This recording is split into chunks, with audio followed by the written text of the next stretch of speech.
कल Monday night raw में Brock Lesnar के रिटर्न के साथ ब्रॉक लेसनर अपने रिटायरमेंट से भी वापस आ चुके हैं, लेकिन एक ऐसी चीज़ हुई उनके साथ जो कि थोड़ी कंसिस्टेंट हो गई है, आप बोल सकते हो, क्योंकि F5 लगाने के टाइम पे ब्रॉक लेसनर की जो पैंट है वो फिर से फट जाती है। कहीं तो मैंने कमेंट देखा, कोई बंदा बोल रहा था या लिख रहा था, या शायद कल, हाँ कल लाइव स्ट्रीम में भी हम बोल रहे थे कि एक बंदा बोलता है कि ये जो ब्रॉक लेसनर अपनी पैंट्स को क्या चोर बाजार से खरीदते हैं कि इतनी कैसे वो फट जाती है। और देखो उस पर WWE ने स्मार्टली काम भी कैसे किया। जो ब्रॉक लेसनर बैठे रह गए थे ना F5 लगाने के बाद, वो इसीलिए क्योंकि उनको पता था भाई उनकी जो पैंट है वो फट गई है, तो उनको लगा कि अब खड़े होने से अच्छा तो बैठ के ही मैं ओबा फेमी को देखता हूँ। और वहाँ पे कैमरा मैन ने भी बहुत अच्छा काम किया, मतलब WWE की पूरी टीम ने अच्छा काम किया कि वो किसी भी फ्रेम में ऐसा नहीं लगा कि ब्रॉक लेसनर की पैंट फट गई है। इससे पहले जब उनकी फटी थी तो वो कैमरा पे ही फ्लैश कर रहे थे, क्योंकि अब ऑकवर्ड तो हो ही गया है, तो ऐसे तो उसको अब ऐसे दिखा दो कि हाँ ठीक है फट गई तो फट गई। लेकिन ये थोड़ा सीरियस मामला था क्योंकि ब्रॉक लेसनर अपने रिटायरमेंट से वापस आ रहे थे या फिर अपना रिटर्न कर रहे थे। इसको रिटायरमेंट भी बोलना चाहिए, नहीं बोलना चाहिए, और वो हुआ क्यों उसके बारे में हम लोग बात करेंगे। एंड वेलकम है आपका वॉइस ऑफ रेसलिंग के एपिसोड नंबर 896 में। तो ये जो रिटायरमेंट है, अगर आप इसको रिटायरमेंट नाम देना चाह रहे हो ब्रॉक लेसनर की, ये चली सिर्फ 29 दिन। और फैंस का भी इस पर बहुत ही डिफरेंट रिएक्शन है। देखो बहुत सारे फैंस ऐसे हैं जो कि ब्रॉक लेसनर को पसंद नहीं करते। वो एलिगेशंस के बाद वो जो भी सारी चीज़ें हुई, जो कि अभी तक कुछ भी प्रूव नहीं हुई है कोर्ट में। अब देखो इस पॉइंट पे बहुत सारे फैंस जो कि नहीं पसंद करते ब्रॉक लेसनर को, उनके पास भी कोई ऑप्शन नहीं है इस ब्रॉक लेसनर के रिटर्न को एंजॉय करने के अलावा। और रीज़न ये है कि WWE चल ही इस समय इतनी ठंडी रही है, तो मोस्टली जो रिएक्शन है ब्रॉक लेसनर को वापस देख के वो अच्छा है। कुछ लोगों का कहना ये है कि यार अब ओबा फेमी के साथ हो गया था रेसलमेनिया में मैच, तो ब्रॉक लेसनर की भी सही रिटायरमेंट थी और ओबा फेमी को भी एक बड़ा मूवमेंट मिल गया था, तो क्या दोबारा से चीज़ों को शुरू करने की ज़रूरत है? मेरे ख्याल से तो 100% है। और ये तो मैंने रेसलमेनिया से पहले भी बोला था आपको कि ब्रॉक लेसनर ओबा फेमी का मैच सिर्फ रेसलमेनिया तक सीमित नहीं होना चाहिए, ये उसके बाद भी आगे होना चाहिए। और WWE अब देख के यही लग रहा है कि उसी डायरेक्शन में जा रही है। और ब्रॉक लेसनर का भी जो, जैसे कल रिव्यू में भी हम बात कर रहे थे कि क्या बंदे की एनर्जी लग रही थी, जो एक्सप्रेशन उनके थे, और जाते जाते भी ब्रॉक लेसनर बोलते हैं कि या I don't give a F करके वो बोलते हैं वहाँ से जाते जाते कि ठीक है भैया हरा दिया होगा तूने, लेकिन अब मैं अपनी पे आ गया हूँ। और ब्रॉक लेसनर जब अपनी पे आ जाता है तो हमको वो बीस्ट इनकार्नेट, वो स्ट्रीक को तोड़ने वाले ब्रॉक लेसनर को याद करना चाहिए, जो कि रिसेंट टाइम में हमने ब्रॉक लेसनर की तरफ से इतना देखा नहीं। बट रिएक्शन आप बोल सकते हो कि मिक्स है थोड़ा सा, लेकिन ज़्यादातर लोग खुश हैं ब्रॉक लेसनर को वापस देख के। कुछ ब्रॉक लेसनर के डाई हार्ड फैंस भी खुश नहीं है। आपको लगा कैसे? ऐसा इसलिए क्योंकि उनके हिसाब से भी ब्रॉक लेसनर की जो रिटायरमेंट है वो रेसलमेनिया में होनी चाहिए थी। वो काफ़ी एक पोएटिक एंडिंग थी, वो बहुत ही अच्छी एंडिंग थी, बहुत ही मेमोरेबल थी। एक बहुत ही फनी, मैंने इंस्टाग्राम पे स्टोरी देखी या रील देखी जहाँ पे ब्रॉक लेसनर की एक बच्चों वाली, एक बहुत ही शायद वो यूनिवर्सिटी वाली फ़ोटो है, और वहाँ पे लिखा था कि एक थोड़ा अब्यूजिव वर्ड यूज़ करके कि हाँ भैया तू ही है ना वो जिसने मेरी रिटायरमेंट पे स्टोरी लगाई थी। तो थोड़ा सा उनके साथ भी खिलवाड़ हो गया, लेकिन मैंने तो भाई आपको बोला ही था रिटायरमेंट के बाद से ही कि ये रिटायरमेंट अभी मत समझना ब्रॉक लेसनर की। अब ऐसा नहीं है कि ब्रॉक लेसनर वापस आ ही जाते, लेकिन मामला दोनों में से किसी भी डायरेक्शन में जा सकता था। और बहुत ही इंटरेस्टिंग तरीके से WWE ने इसको प्ले भी किया, क्योंकि जब बैक स्टेज पॉल हेमन के पास जाते हैं एडम पियर्स और वो उनसे पूछते हैं, ये बहुत एक इंटरेस्टिंग डिटेल है, क्या पता इसके कुछ और मतलब बन सकते हैं आगे जाके। तो क्या होता है जब एडम पियर्स जाते हैं पॉल हेमन के पास में, तो पॉल हेमन से वो पूछते हैं भैया ब्रॉक लेसनर तो रिटायर हो गया था, तो ब्रॉक लेसनर की जगह पहले तो लेगनर बोल दिया था पॉल हेमन ने, लेकिन चलो उसको हम साइड कर सकते हैं। लेकिन उन्होंने ये बात बोली थी कि ब्रॉक लेसनर रिटायर हो चुका है, उन्होंने ये नहीं बोला कि ब्रॉक लेसनर रिटायर नहीं हुआ है।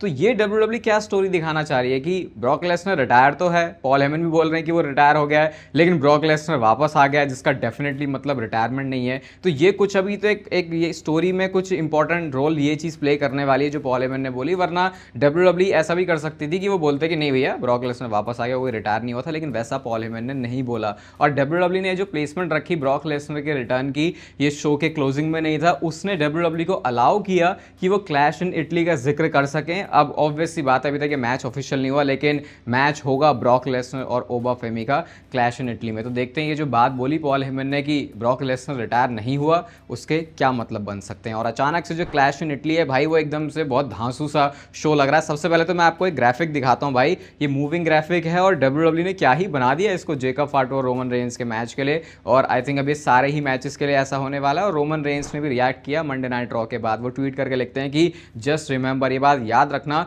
यू आस्क्ड फॉर दिस, मतलब तूने ही बोला था ना ट्राइबल कॉम्बैट के लिए भैया, और साथ में वो हैशटैग ट्राइबल कॉम्बैट और मंडे नाइट रॉ को भी टैग करते हैं। तो ये रोमन रेंस का रिएक्शन था। और आप मेरे से टाइमिंग पूछ पूछ रहे हो क्लैश इन इटली की, तो अभी मैंने जाके दोबारा से इसको कंफर्म किया, रात में होने वाली है ये 12:30 बजे। मतलब सोने का आपके पास कोई टाइम नहीं है अगर आपको ऐसे बड़े बड़े matches, Cody versus Gunther, Brock Lesnar versus Oba Femi, Roman Reigns versus Jacob Fatu tribal combat, अगर आपको ये देखना है तो भाई इसका मतलब कि आपको रात में जागना पड़ेगा। तो क्लैश इन इटली या इटली की तरफ से, वहाँ की गवर्नमेंट की तरफ से कुछ तो ऐसा हुआ कि ऐसा लग नहीं रहा था एक पॉइंट पर देखे क्लैश इन इटली इतना बड़ा शो बन सकता है, क्योंकि जैसे बैकलैश भी हुआ था पोर्टोरिको से जहाँ पे बैट बनी हुई थे, तो वो एक शो अच्छा शो था।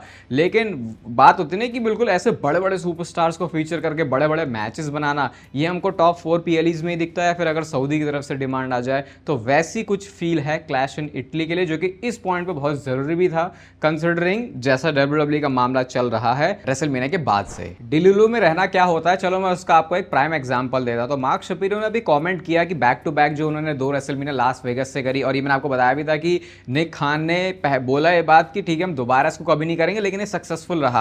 तो मैं ये भी बोल रहा था उस टाइम पे आपको कि भाई ये कैसा तुम्हारा सक्सेसफुल होना है कि तुम कह रहे हो कि नहीं हम दोबारा नहीं करेंगे। तो मार्क शपीरो ने क्या बोला, उन्होंने ये बात तो बोली कि हाँ गलती तो हुई है कि हमने 2 बार रेसलमेनिया एक ही जगह से करवा दी, और उनको ये लग रहा है कि डब्ल्यूडब्ल्यूई की स्टोरी लाइन में कोई प्रॉब्लम नहीं है। प्रॉब्लम इस बात में है कि हमने बार बार मतलब लगातार एक ही जगह से 2 बार रेसलमेनिया करवा दी। तो जैसा फर्स्ट मूवर वाली हमको चीज पहले रेसलमेनिया में दिखी थी, इस वजह से वो दूसरी रेसलमेनिया में नहीं हुई। मतलब वो इस चीज को साइड ही रख रहे हैं कि डब्ल्यूडब्ल्यूई की स्टोरी लाइन भी कुछ होती है, हाइप भी कुछ होती है। उन्होंने ऐसे बोला तो सही कि हाँ गलत तो था, लेकिन कहते हैं रिग्रेट नहीं कर रहे वो इस डिसीजन को। लेकिन इतना क्लियर है अब डब्ल्यूडब्ल्यूई कभी भी बैक टू बैक किसी एक सिटी से रेसलमेनिया नहीं करवाने वाली। अब बैक टू बैक क्या 5 भी बार करवा सकते हो, लेकिन अगर आपकी हर साल स्टोरी में दम है तो आपको ऐसा डिक्लाइन नहीं दिखेगा जैसे रेसलमेनिया 41 से रेसलमेनिया 42 में हुआ था। यहाँ पे अभी सिर्फ पैसों की बात हो रही है। देखो अगर आप थोड़े पुराने टाइम से डब्ल्यूडब्ल्यूई देख रहे हो, और फनी मुझे कहने में लगता है बहुत ज्यादा पुराना टाइम, क्योंकि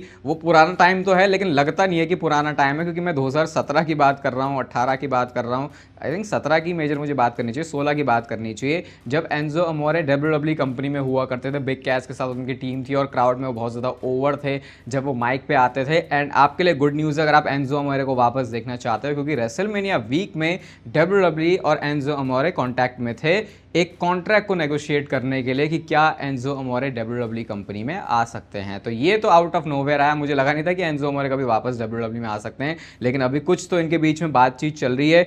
अभी इस पे क्लैरिटी नहीं है कि वो बातचीत कितनी आगे बढ़ गई है, क्या बोथ पार्टीज ने अग्री कर लिया है, लेकिन अगर वो अग्री कर लेते हैं तो there is a high possibility क्या ये होगा ही कि Enzo Amore will be back in WWE. तो वो आपको जो पुराना वाला टाइम है वो थोड़ा सा वापस फील करने को मिल जाएगा। बिग कैश के बारे में अभी कुछ नहीं पता, लेकिन हाँ माइक पे अच्छा काम था एंजो अमोरे का, उनका कनेक्शन क्राउड के साथ बढ़िया था, तो वो हमेशा ही एक अच्छा एडिशन हो सकते हैं डब्ल्यूडब्ल्यूई के रोस्टर में। रेसलमेनिया 42 में ओबा फेमी से हारने के बाद ब्रॉक लेसनर रिंग के बीच में बहुत ज्यादा इमोशनल दिखे थे, और वो इमोशनल दिखने के साथ साथ उन्होंने अपने ग्लव्स उतारे, उन्होंने अपने जूते उतारे, उसके बाद उन्होंने ऐसे क्रॉस वाला साइन भी किया, जो कि ये बताता है कि ये कोई स्क्रिप्टेड मूवमेंट नहीं है या फिर ये कोई प्लान्ड, ऐसा नहीं है कि वो नकली कर रहे इस चीज़ को, वो बताना चाह रहे थे। मैंने एक्स साइन के बारे में आपको बताया था कि उसके क्या मायने थे जो ब्रॉक लेसनर ने ड्रॉप किया था।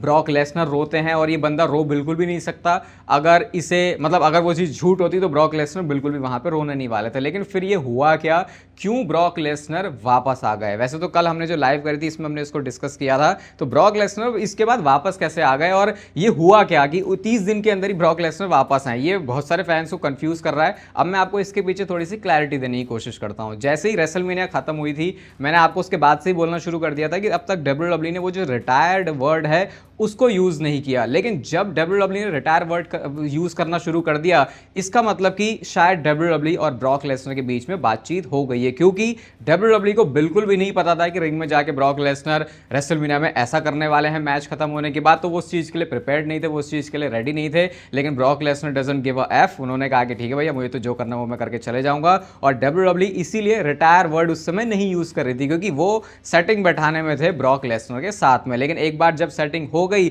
अब डब्ल्यूडब्ल्यूई फैंस को इस इंप्रेशन के अंडर लाना चाहती थी कि भाई रिटायर हो चुका है ब्रॉक लेसनर। और मैंने आपको ये तब भी बोला था कि शायद डब्ल्यूडब्ल्यूई रिटायर वर्ड का यूज इसीलिए कर रही है क्योंकि अब डब्ल्यूडब्ल्यूई चाहती है कि जब ब्रॉक लेसनर आए तो फैंस के लिए सरप्राइजिंग मूवमेंट हो। और एग्जैक्टली हमने कल के मंडे नाइट रॉ के एपिसोड में यही देखा जब ओबा फेमी के एंट्रेंस पे ब्रॉक लेसनर आ गए, और भाई बहुत ही शॉकिंग मूवमेंट था डब्ल्यूडब्ल्यू की हिस्ट्री के one of the most shocking movements में से आप उसे बोल सकते हो। अब फिर ये अचानक से फिर कैसे चीज़ें बदल गई, इसके पीछे बहुत ही एक सिंपल सा लॉजिक है। बहुत ज़्यादा अभी जब इनसाइड सोर्सेज की तरफ से और चीज़ें आएंगी तो और क्लैरिटी मिलेगी, लेकिन सिंपल सी बात है, डब्ल्यूडब्ल्यू ने मना लिया ब्रॉक लेसनर को वापस आने के लिए। और ब्रॉक लेसनर कैसे मानता है? ब्रॉक लेसनर एक बहुत अच्छा बिजनेसमैन है, और जब घर पे पैसों की बोरी अच्छे से आ जाती है तो ये बंदा वापस आ जाता है। बहुत सारे लोग इससे हर्ट भी हैं कि यार हमारे सेंटिमेंट्स के साथ खेला गया है, हम तो ब्रॉक लेसनर की जाने पे इतना ज़्यादा इमोशनल थे और हर कोई था, लेकिन अब ये बंदा वापस आ गया तो हमारे वो जो आंसू थे वो वेस्ट हो गए। क्या भाई, आप इसको किसी भी तरीके से देख सकते हो, but the bottom line is कि ब्रॉक लेसनर आ चुके हैं वापस,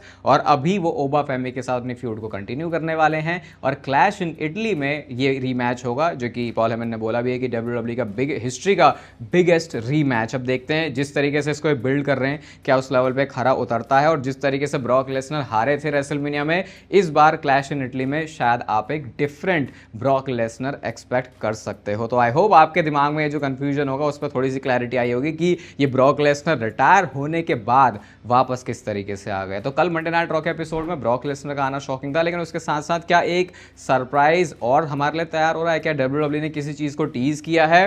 ये बात मैं आपको पहले ही बता देता हूँ कि यहाँ पे धोखेबाज दगाबाज आदमी के बारे में हम लोग बात कर रहे हैं, तो इससे बहुत ज़्यादा अपनी फीलिंग्स मत जोड़ लेना। लेकिन जब बैक स्टेज सेगमेंट हुआ था एले नाइट और सेथ रॉलिंस का, तो पीछे जो प्रोडक्शन ट्रक है, वो जो ट्रेलर है, उसमें रॉक की फोटो थी, और उसको इस तरीके से बिल्कुल डब्ल्यूडब्ल्यू ने दिखाया था लाइन करके कि यहाँ पे एले नाइट है, यहाँ पे सेथ रॉलिंस है, और बीच में ड्वेन द रॉक जॉनसन थे। अब वैसे पहले भी बहुत ज़्यादा ऐसे हमने बैक स्टेज ट्रक्स में देखा है, और वो चीज़ स्टोरी लाइन में फिर प्ले करती है, जैसे हमने रेसलमेनिया 40 के टाइम पे देखा था। लेकिन बहुत बार ऐसा भी हुआ है कि जब उन चीज़ों का कोई मतलब नहीं बनता है। तो अब आपके ऊपर है इस चीज़ को आप किस तरीके से देख सकते हो, लेकिन इतनी ज़्यादा उम्मीद रखने की जरूरत नहीं है। मैं तो बोलूंगा कि रेसलमेनिया वो जगह होगी जहां पे हमें एक्सपेक्ट करना चाहिए। ये तो शायद फैंस के दिल के अरमान है जो वो जबरदस्ती जगाने की कोशिश कर रहे हैं। बाकी नेचुरल डीन का लिंक आपको मिलेगा डिस्क्रिप्शन में। आरपंत वाला कोड अगर आप यूज करते हो तो आपको प्यारा सा डिस्काउंट मिल जाएगा नेचुरल डीन के सारे ही प्रोडक्ट्स के ऊपर। इस वीडियो को यहां तक देख रहे हो तो इसे लाइक कर दो, चैनल को सब्सक्राइब कर दो ऐसे डेली डब्ल्यूडब्ल्यू से रिलेटेड कंटेंट के लिए। बाकी तब तक फिर लेते रहो जिंदगी के मजे।